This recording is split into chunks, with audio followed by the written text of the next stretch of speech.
We start with 1 hour chart. We want to see how we can look for trade.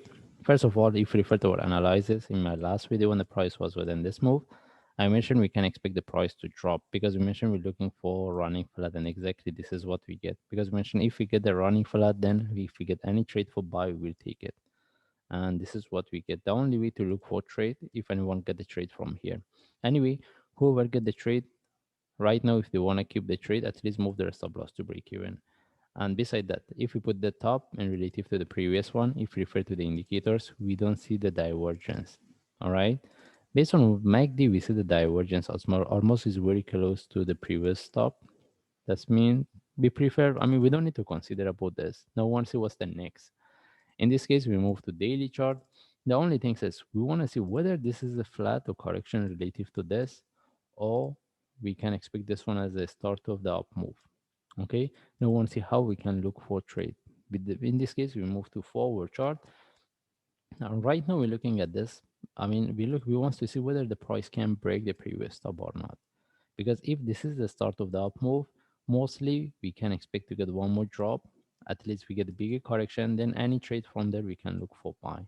Even if the price continue from here, even if we want to look for trade at the top, is not really good idea unless we see the confirmation with the breakout of the previous stop. That's why we need to be quite careful.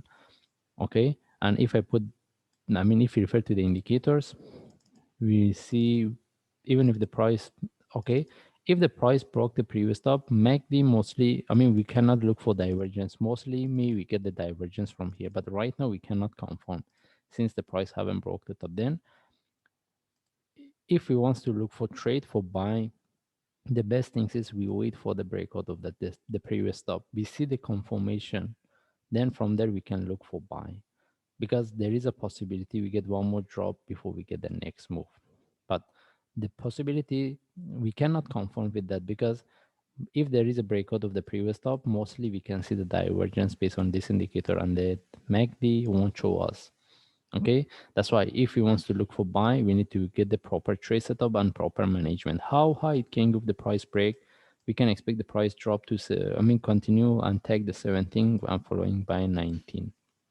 All right, that's why if anyone get a trade within this move, they should have the proper management. But right now, if we want to look for buy, based on forward chart, we don't have any trade setup, and even if we move to 1 hour chart, we should know that we need to, as I mentioned, we need to see the breakout of 15.6 or so 15.7, okay, which is the previous stop.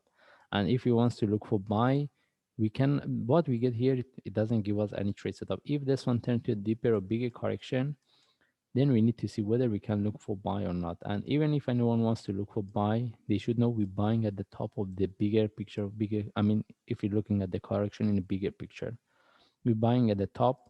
If I zoom out, it will be more clear. This is what I mean by bigger picture. All right, we're buying at the top of this correction. Okay, that's why if we get any trade setup, we need to see the continuation as a sharp move with the breakout of the previous stop, which is 15.7. I'm buying right now. Even if the price continue, we cannot look for buy because we don't have the trade setup. That's why as long as the price haven't broke the previous stop, any trade within this one, we need to see, I mean, we should have the proper trade setup and we consider it as a short-term trade. Okay. Anyway, we cannot confirm whether the price can break or not. The only thing is we want to see the continuation with the breakout of the top. Then if we see any correction above that, we can look for next trade. Buying from here, it depends on the traders, but it's not really good idea unless this one turns to a deeper correction and give us a confirmation for continuation. Anyway, whoever get the trade within this move, mostly from here, they should start to manage, at least move their stop loss to break even. And if there is a continuation, how high it can go, we're looking for 17 and 19 for the existing trade. In this case, we just follow the chart. If I see any update, I will share. Thank